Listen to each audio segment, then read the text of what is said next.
One of the reasons why I put a lot of emphasis on forecasting is not only because it appeals to finance team, although it does, but because a lot of the problems that you see with like last touch attribution, marketers especially should be thinking a lot about incrementality, which is sort of a buzzword, but just to explain, it's this idea of what's the causal relationship between marketing investment and then the business outcome.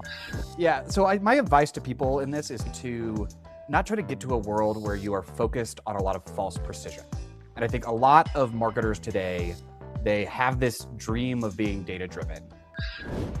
Today's episode of That's What I Call Marketing is brought to you by Tracksuit, the always-on brand tracking dashboard for clients and agencies alike. Now, I use Tracksuit all the time, and it helps us make better business decisions. So whether you're an agency, client side, check out Tracksuit. Visit gotracksuit.com to find out more. Thanks to Tracksuit for their partnership of this episode. Welcome to That's What I Call Marketing, the podcast where you will hear from the leading lights in the marketing world and listen to their unique insights. Today, a fascinating episode on the CMO-CFO relationship with the brilliant Michael Kaminsky, who you will know well from his time at Harry's, and he has set up Recast. We'll get to talk a bit about that, but it is an episode about a topic that is top of our mind. How do we build better, deeper relationships with finance? So we talk about some of the challenges and some of the ways to approach building strong relationships with finance. Michael wrote an amazing article at the Harvard Business Review that prompted me to reach out to him and record this episode. So hope you enjoy the episode. If you do, definitely share it with somebody else. I think lots of marketers will get value out of this one. And if you can rate or review the show wherever you're listening, it definitely helps us reach even more amazing marketers just like you. So let's get into today's episode with Michael Kaminsky. Michael, thanks a million for joining me on That's What I Call Marketing. Great to see you. Thanks for having me, Connor. I am excited to be here. We have a lot to talk about. I reached out to you after, I don't know if I told you this, after my boss sent our CFO and myself the article you wrote in the Harvard Business Review and said, you guys should read this. And before I had a chance to read it, the CFO read it and was like, this is excellent. So we're going to get on to that because there's a lot to talk about in that brilliant article that you wrote. But it was, so thanks to my boss for sending it on to me. But it was to your boss as well from me. I really appreciate it. That really warms my heart. It's always nice when you write something and it actually makes it out into the world and impacts people. Yeah, people will know you and know your name, and it's associated probably strongly with Harry's. So you had a big part in the success. Such an interesting story, right? So direct-to-consumer brand, venture-backed. It was, I imagine, like high pressure, results-orientated. Tell me a bit about that. Yeah, so it was really, I will say that I had a very small, if I had any impact at all, it was very small. Wonderful team over there at Harry's. Just like when you look at the company, it's just made up of such an amazing team of people. So I came in to run like analytics and data science. And from the very tip top of the leadership, Jeff and Andy, all the way through all of the ranks, very analytical business, right? It's a lot of like former business school consultants, right? That's the attitude that they have. And so it was like very technical, very number-oriented team as a whole, and especially the marketing organization. And so I got to see like up close how it works when that's working reasonably well. Like the CEOs were really focused on, okay, what's the LTV? What's the payback window? How do we think about this? Okay, we're using last touch attribution, but what are the potential flaws in that? It's not, we're enslaved to last touch attribution and we have to do what it says. Like everyone was very aware that it was imperfect. And so we had spent a lot of time talking and thinking about how is it imperfect? How do we make a decision when we know that it's imperfect, when we know that there's this uncertainty? So it was a really interesting role, really fun to sort of be at like the cutting edge of marketing analytics at the time, the wild west of direct to consumer marketing and brand building. Yeah, fascinating. And like, I imagine, given, I guess, the scale that it eventually got to, but also operating out of the States, doing testing and figuring out stuff, was that a huge part of how you kind of figured out things like incrementality and attribution? We did a mix. So we definitely did a lot of experimentation. And I think we were, as a company, very thoughtful about, again, how to think about incrementality. But we also, there were some times where you didn't need it. And this is a thing that I tell people a lot when they're thinking about, what's the marketing measurement setup that I need for my startup? And what I tell them is that, look, if things are going really well, you don't need any measurement at all. You can just sort of let it rip and you don't need to think that hard about it. People talk a lot about, Facebook being so data driven in the early days. But actually, if you go and you like listen to the interviews given by early employees, they weren't data driven at all. They were like, the business is ripping. We don't need to look at the data. Like, no one needs to look at the data. We're growing 10% every week. And I think when you're in a situation where you have like product market fit and you have a really unique market opportunity, you can sort of put things out there and see what hits. And the things that hit are like 100x return. And it's like, great. Maybe it's 95, maybe it's 105. Yeah. It doesn't matter. It's huge. Pour more money onto that fire. And so I think Harry's was really fortunate to have the timing really good when it came to taking advantage of marketing on the big social media platforms before other big brands had gotten there, and getting really early into podcast advertising. And so that worked really well at the time when the returns were huge. It's much harder to do today. You can't emulate what Harry's did because you don't have that in front of you. And so again, I think there's times to measure really precisely, and there's times to be like, this is obviously working. Let's just keep doing more of it until it seems like it isn't working as well anymore, and we can revisit. Were there surprising things that worked at that time for you? I mean, things like podcast, right? Like this was back in the day when it was a Wild West. You could get in early to some podcast that blew up and just get amazing CPMs and amazing returns on those channels. And back then people were like, oh, we're advertising on podcast. And a lot of people were like, what's a podcast? It wasn't in the national vocabulary the way that everyone knows what podcasts are now. But back then they didn't. People were like, yeah, what is it? Like, how would I have no idea what that is? And so you were able to find these little pockets of success as things are changing. And I think, again, I'm like sort of a negative Nancy. I'm like the statistician. I'm always like the downer. But anyways, so I would often be like, oh, there's no way this could possibly work. Like, I don't listen to podcasts. Who potentially does? And they put it in the water and it like blows up. And you say, wow, that was great. Let's do that again. Yeah, and like timing is a thing, right? Because you've touched on it there, like doing some of those things now, like it's much harder because particularly startups don't have the budgets that lots of the big brands have. Trying to think about how you structure that and give yourself the chance to try things, but know how you're going to at least evaluate it and make good decisions. Yeah. So my advice to people in this is to not try to get to a world where you are focused on a lot of false precision. And I think a lot of marketers today, they have this dream of being data driven, and that causes them to look for the keys under the lamppost instead of where they've actually been dropped. And so they focus on, okay, I know that I can measure clicks, so I'm going to focus on clicks, but that's just absolutely not right. And there are other sources of measurement that are noisy and fallible, but actually measure the right thing. And so again, I think people underuse like self-reported survey methods. So in the digital world, right, this idea of like post-checkout, how did you hear about us? You ask people, how did you hear about us? Again, it's not perfect. It's not going to give you the perfect ROI number. It's not going to be super precise. But to some extent, I think that's good because everyone can sort of reason about why it's not precise. Yeah. They know that it's imperfect, but it does have signal, and it has a lot of very important signal and often better signal than what's available by like click tracking or trying to see impression tracking across the internet, which gives you precise numbers, but it's sort of measuring the wrong thing.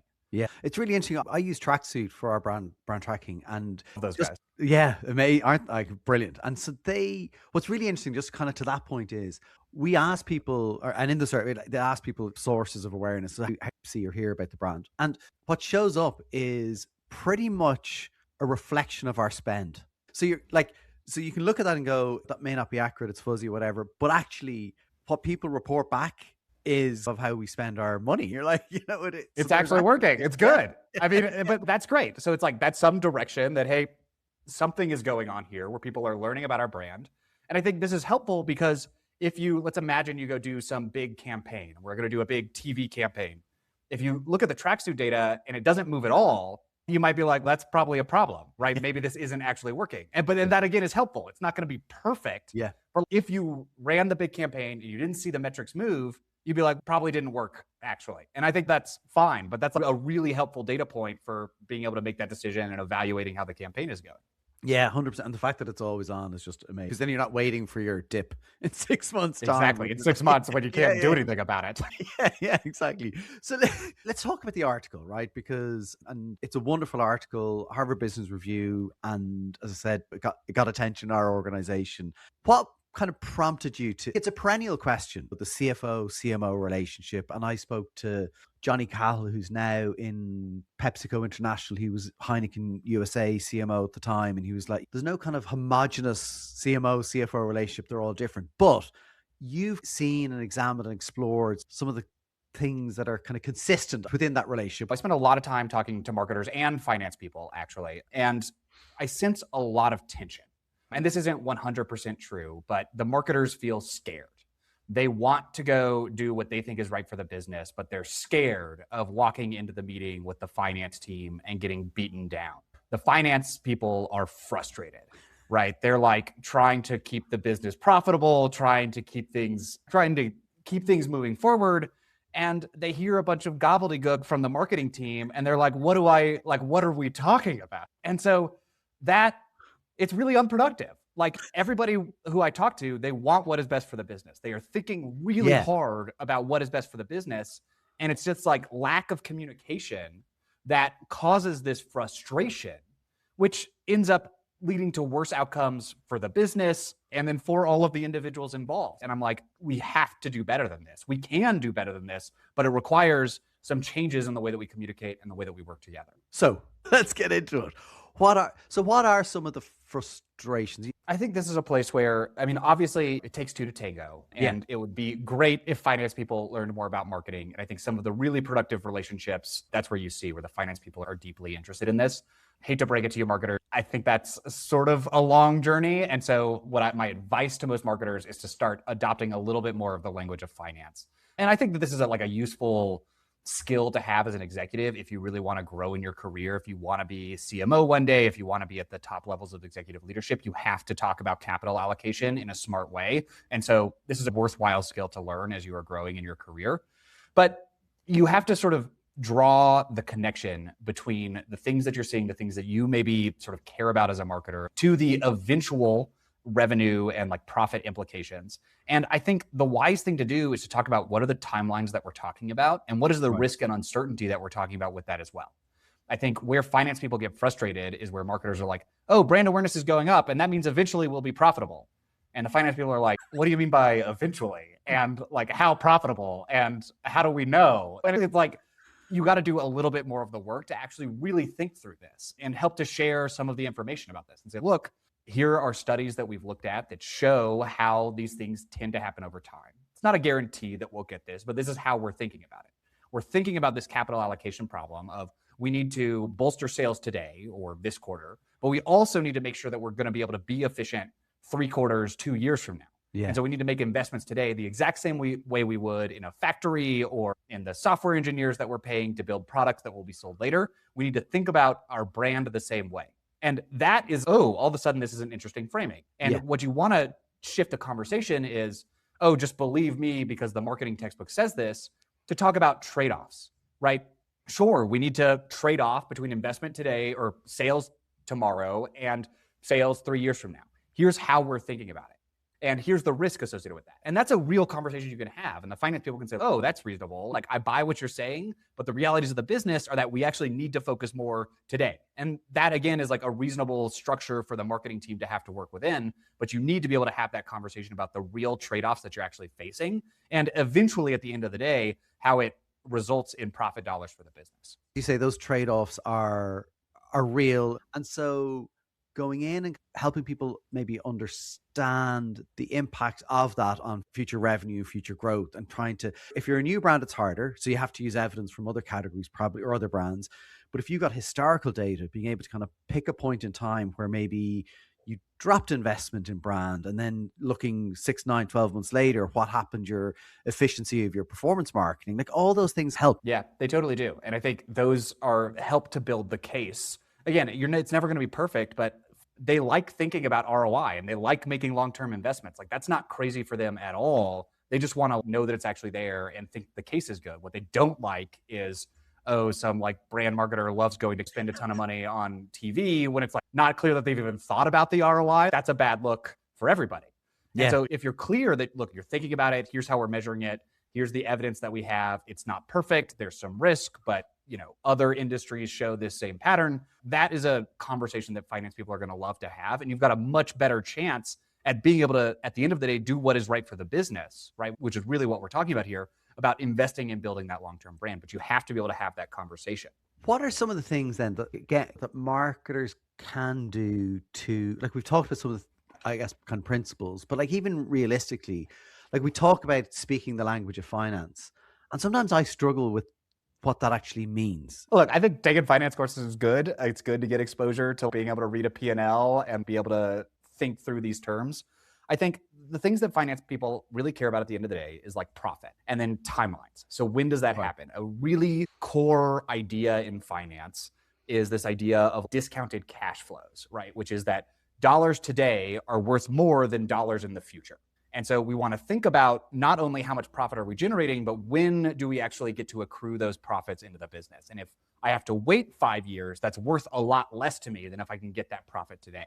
And so I think marketers being able to talk have shown that they have thought through the implications of when we're actually going to realize these profits over time when they're talking about brand building, I think is really helpful. And again, shows the finance team that they've been thoughtful about it. Yeah.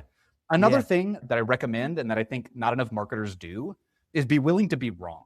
And I think that this is a cultural problem in a lot of businesses where many teams are scared to be wrong, right? They're really like frightened of, maybe they like know that this campaign didn't do very well, but they're like, if we tell people that this campaign didn't do very well, then we're not going to get to do the next one. So let's go try to make it look good. And that ends up shooting yourself in the foot because the finance team sort of sees through and like you can sort of do some often you can do this back of the envelope math and you're like, if this campaign was so good, we would have a lot more revenue right now. Like it just can't have been that good. We've spent so much money on it and revenue's flat. Like I know that it wasn't good. And then the marketing team comes in and they're like, look at all these great metrics of how good this campaign was. And it's just like, you're going to lose all of your credibility. And so another thing that I recommend that marketing teams do is they really embrace the idea of structured experimentation and then reading out results when they're wrong, like embracing learning and sort of sharing that out and saying, look, this actually did underperform our expectations. Here's the things that we learned. Here's how we're going to do better next time. That is a much, much better way to build that relationship with the finance team or whoever's holding the purse strings than trying to come in and put the lipstick on the pig and try to convince people that it was actually good when sort of we all know that it really wasn't. If you want to find out more about Tracksuit, go to gotracksuit.com and find out how they can be your affordable, always on brand tracking dashboard. Yeah, do you know what? Paul Darcy, who is now CMO at Moloko, he was with Miro before that, Indeed before that. He used to always say, he probably still does, don't market marketing.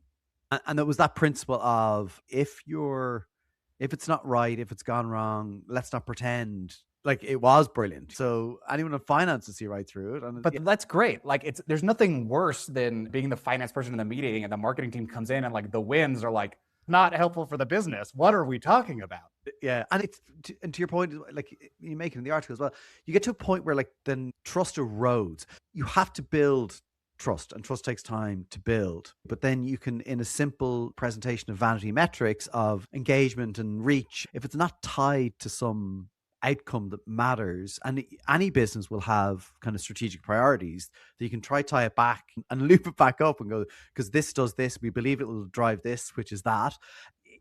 I think in a single swoop, you could probably erode the trust. I think finance teams want to see people being thoughtful, right? They want to, if they see that people are like BSing themselves, the finance team is going to be like, we should not give these people more money. But if they see the teams being thoughtful and being like really trying their best to do what is best for the business, for generating long-term profit, they want to see that thoughtfulness. They want to see the self-questioning. They want to see people recognize when something didn't pay off. Where it goes wrong is when it's like, this person is clearly fooling themselves. We should give them no more budget. And so I think that is the attitude that I want more marketers to take, is to be thinking about, how could I be wrong? How do I be the first to notice that it's wrong? How do I share out proactively that this isn't working and that we need to change strategy or do something different? That changes the conversation so much because we know that's what is going to help the rest of the company actually believe in what we're doing. One of the things as well, I think we marketers worry, or the fear of God comes into us when a finance person says to you is, how confident are we that this will be the outcome? Like it puts the fear into me when finance like, how confident are you this will happen? I'd be like 50-50. But I think 50-50 is a better answer than 100% confident and then have it go wrong. I think that's like a totally reasonable conversation to have. And again, I think with the finance team, you want to talk about, look, there's a lot of risk here, but it has all of this strategic value. Finance people, again, will get that. They understand what we would call expected value, or this idea of thinking in bets. You can do things that often don't work and still make a ton of money if the upside is big enough when it does pay off. Yeah. I love the way you kind of talk about that, the expected value. You have some of the phrasing, I think, that will be quite helpful for us marketers to just reframe what we mean and what we're saying. And maybe some of it is finding an advocate on the finance side who can help you with that and say, look, I understand what you're saying, but if you say it this way, has a better chance of other people of our world understanding it. I think that's part of it. Yeah, 100%. And that's a great tactical suggestion, is like find that person on the finance team and saddle up with them. I mean, marketers, you can't be scared of spreadsheets, right? You got to get in. Yeah. It's really critically important that people, at least some people on the marketing team, understand what is going into the financial model, and the FP&A, or in the US at least we call them like financial planning and analysis functions. They're the people who are thinking about what's this ROI. You should understand what the marketing line items there are. How is finance thinking about your part of the business today? Do you understand that in a deep enough way that you can talk with them about it? Critically important, so that, again, when you're going into these bigger budgeting conversations, you can sort of help the finance people see, okay, this is how this change is going to plug into this model, right? Or this is how you're not thinking about it correctly. I see what you're doing, but you're missing this whole other part. That's often the case. But you have to understand the assumptions they're making and how they're thinking about it today to be able to have that conversation. It's breaking down that kind of fear factor that we have. If you can tie like their financial modeling to the stuff that you're doing and how you're thinking about it strategically, those are really interesting conversations. What is the right amount of investment into brand is a really interesting question for finance people. Finance people find that question really interesting. It's a tough question, but you can go have a really good conversation with them about it if you sort of start to think about, oh, how do we think about this from a risk perspective, from an overall profitability perspective, from what's the right amount of investment perspective, right? Not just should we do it or not, but like how much and why. Those are amazing questions. Yeah, and even the right amount is a really good point, because even in kind of going, no, that would be too much. I think it always seems like marketing's coming asking for more. And that's when, and this comes to the point of like, when do you start the conversation of finance? And if it is starting the conversation of finance when you're looking for more money, that's the perception they have, isn't it? It's just, okay, here they come again. Yeah, no, totally. I think that is exactly like, and I think that's part of the bad pattern that a lot of companies are in, where it's like marketing is like the team going to dad asking for the allowance or whatever. And that's not a productive working relationship. You got to flip the script. Yeah, 100%. Orla Mitchell, who I've just interviewed recently, and she headed up Wrigley gum transformation at Mars. And she talked about kind of becoming growth co-pilots with finance. I was like, isn't that brilliant? That. Yeah. Finance wants to grow. Yeah. Like they want to grow. That's the thing. That's the other thing to keep in your mind is that you are aligned on what you want for the business. Everybody wants the business to grow as much as possible. And so the question is always like, how do we get there? What are some of the tools then the marketers use? We mentioned Tracksuit. I use it. It helps us make really good business decisions. Are there other tools that you think marketers, I mean, you've said we should all learn how to use spreadsheets, but some of the AI tools, they'll help. Look, AI tools are great for explaining things. You can have your little AI tool explaining you all these finance concepts, asking how to pitch this to finance. I'm sure that they would give really good recommendations on how to think about that and like what questions they might have that you should be prepared to answer. So that's, I think, a great tool to use. I'm a huge fan of experimentation. I think marketers especially should be thinking a lot about incrementality, which is sort of a buzzword, but just to explain, it's this idea of what's the causal relationship between marketing investment and then the business outcome on the other side.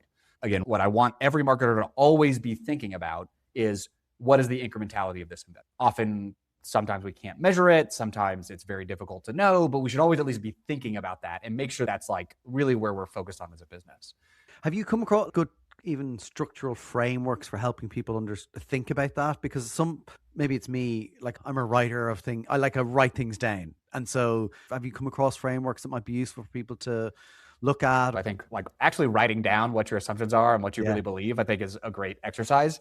Again, I think get into the spreadsheet, right? And start to like actually do the math on thinking about, and again, I know that this can feel like intimidating for people who don't live in spreadsheets like I sort of do, but you should like put in your assumptions and multiply the numbers through and see what comes out on the other side, especially with an AI tool's help. Like you should be able to put that together. And then running through those numbers and starting to get a feel for what is the financial implication of the return on investment of what we're doing in marketing.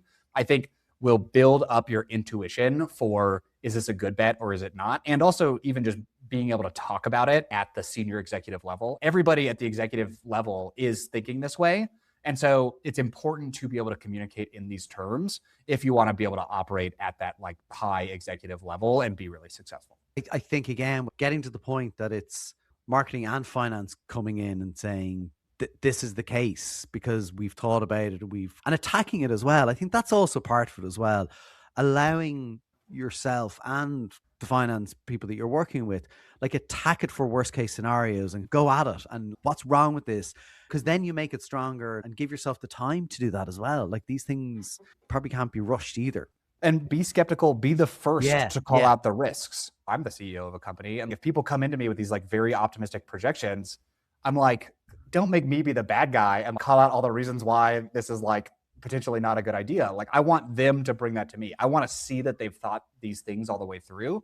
That makes for a much more compelling argument. And it just shows that you've thought these things through in a really diligent way. And that's going to get people more on your side to be like, okay, yeah, they've thought through this. They understand what the risk is. And so we can feel good taking this risk together. Yeah. And it happened because I think possibly marketers are, that's a sweeping generalization, but we kind of tend to be quite optimistic people in the sense of like that it's kind of our world to kind of make things possible, see the possible. And that's why I love working with marketers. Yeah. Listen, tell me a bit about your company now, what you're doing. My company's called Recast. We think of ourselves as like a forecasting and planning suite of tools. So we really sit at the intersection between marketing and finance teams.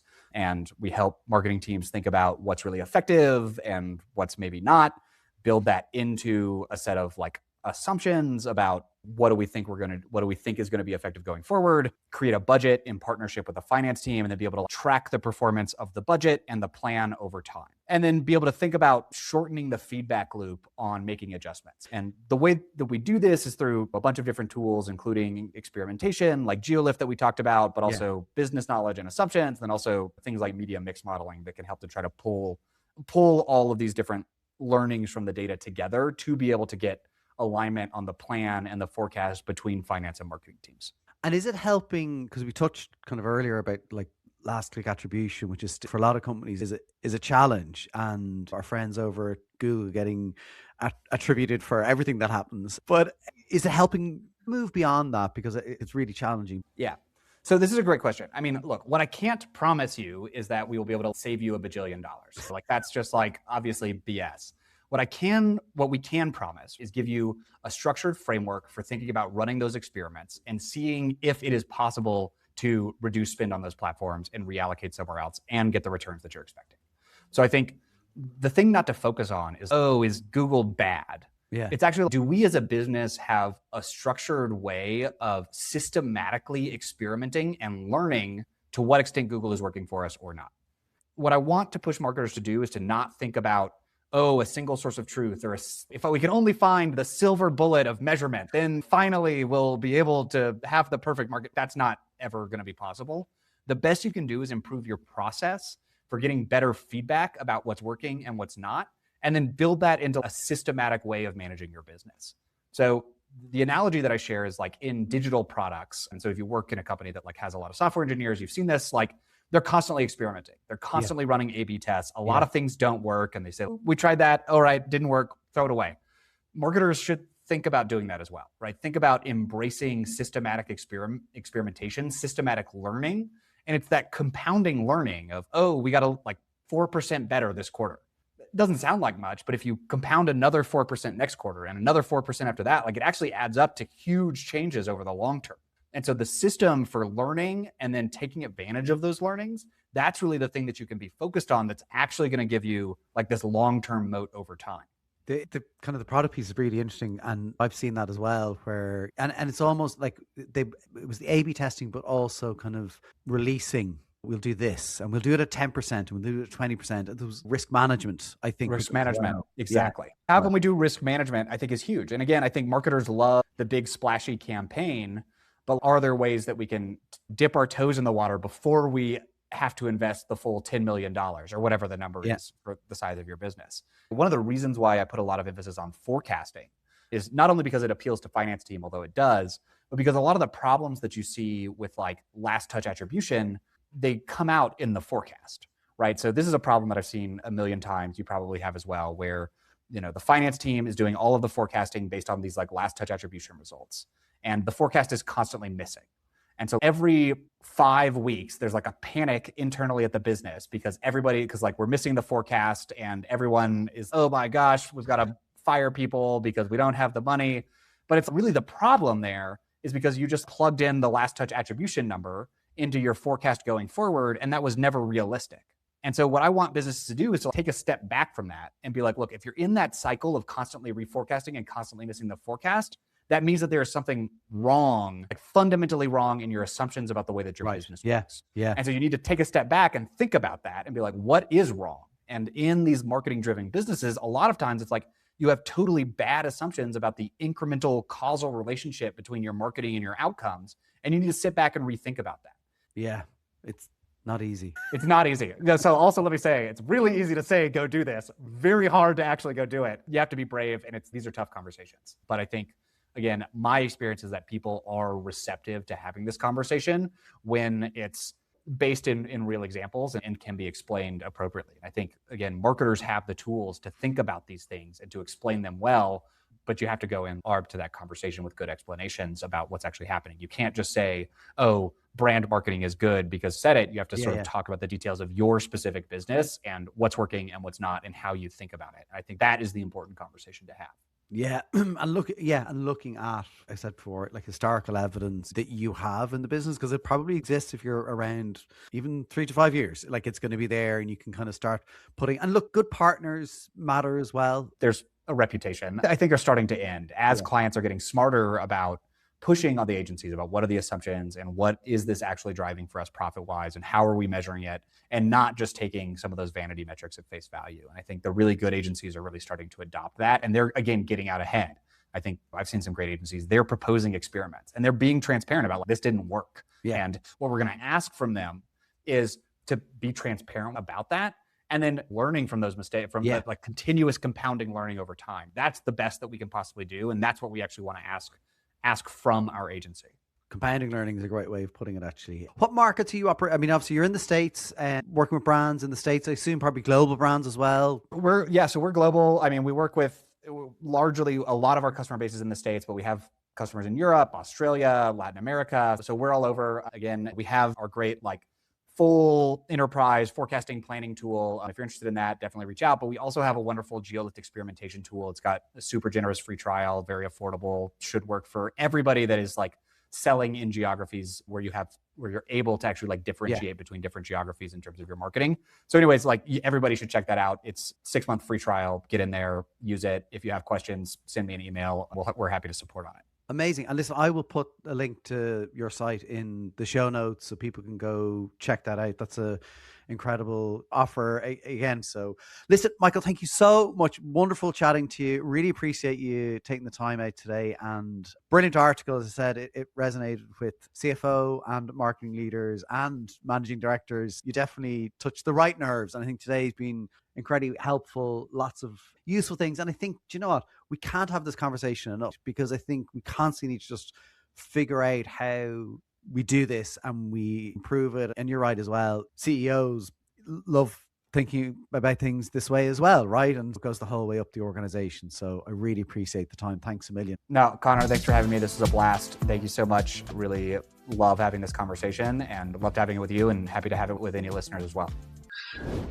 Today's episode of That's What I Call Marketing is brought to you by Tracksuit, the always-on brand tracking dashboard for clients and agencies alike. Now, I use Tracksuit all the time, and it helps us make better business decisions. So whether you're an agency, client side, check out Tracksuit. Visit gotracksuit.com to find out more.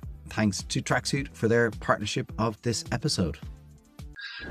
I hope you enjoyed that episode with Michael. Fantastic insights and just his observations. And what's really interesting is where Michael particularly sat with his time at Harry's and what he's doing now as well. He kind of sits that intersection of marketing and finance. And even when you listen to what he says, some of it is experimentation, trying things, structuring that and having the conversations and not being afraid of failing. I thought that was just really interesting.